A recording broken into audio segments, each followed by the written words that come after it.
My goal, competition-wise, would be to make the Paralympic team in 2020 Tokyo, and hopefully a medal for the USA. When you call and ask who's somebody up and coming, we have several that we're working with that I'm really excited about, but Robert really stands out. I met him when he was, I think, about 5 years old, maybe 6. A lady I worked with knew his family, and he has albinism, and I have albinism. So he was very shy, quiet, and he's still very shy and quiet, but he was very withdrawn, quiet kid. So I started judo when I was 5. My father did judo, and so he was the one that really encouraged me to do it at first.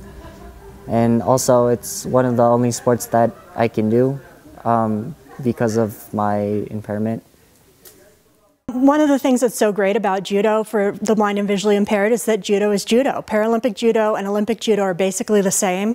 The only major difference is that the blind athletes start with a grip on each other's gi, and sighted athletes start about 10 feet apart. Otherwise, once they start going, you can't tell the difference between a blind athlete and a sighted athlete in judo. In 1996, I won a bronze medal, and in 2000, I actually was the first American to win a gold medal in judo in either the Olympics or the Paralympics. We'd never had a gold medal. So I won a gold medal there, and I won a bronze medal in Athens. So my first class, I was scared. But then the instructor, Sensei Scott, he was the one that came over and really got me started. And after the first practice, I really liked it. In 2007, I went to Rio I was in Sao Paulo and then Rio for the World Championships and Pan Am Games. If I had won one more match, I would have qualified for Beijing, but I didn't. And I went upstairs and I said, how do I get involved with coaching? I asked our team leader, and that was kind of it. So one night on a Friday night at 10 o'clock, Mark Lucas from the United States Association of Blind Athletes called me and he said, hey, do you want to go to Beijing as the assistant coach? I said, let me think about that. Yes, I do. I'd love to.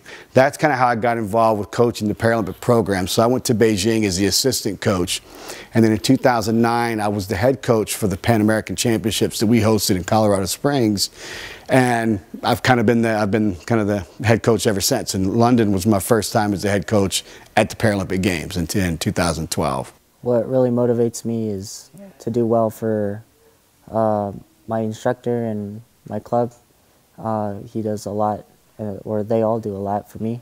And also my family, they always supported me with judo 100% of the time. When you're on the ground, you're trying to either pin them for 20 seconds, choke them until submission, or armbar them to submission. And if there's no progression on the ground, they'll stand you back up and then you restart trying to throw each other. My sensei always described judo as chess at 100 miles an hour. So if I want you to go one way, I may not just be able to make you go that way. I may have to kind of force you or trick you, set you up. I may do something over here to get you to think about this while I'm working back on the other side trying to get something else. So it's very strategic, and people watch it. It looks like two guys in pajamas going out and just grabbing each other and fighting. But it's very strategic, and it takes a lot of thought and preparation to compete. He works super hard. He learns new techniques like a sponge. He's placed at the Junior Nationals able-bodied divisions. He won the Outstanding Junior Competitor at the Dallas Invitational 2 years ago. Robert is special because we can teach anybody technique, but you have to have the fire to be a good competitor inside. And Robert, through the years, has found that fire and found that desire to be the best. We've watched him grow and develop, and he's really a phenomenal athlete, and his judo's just amazing. I mean, he really is a talented kid, and I have no doubt, I have no problem picturing him on the podium in Japan in 2020. Winning gold medal, I can certainly see it because he's really talented. He's so quiet and reserved. It's kind of funny.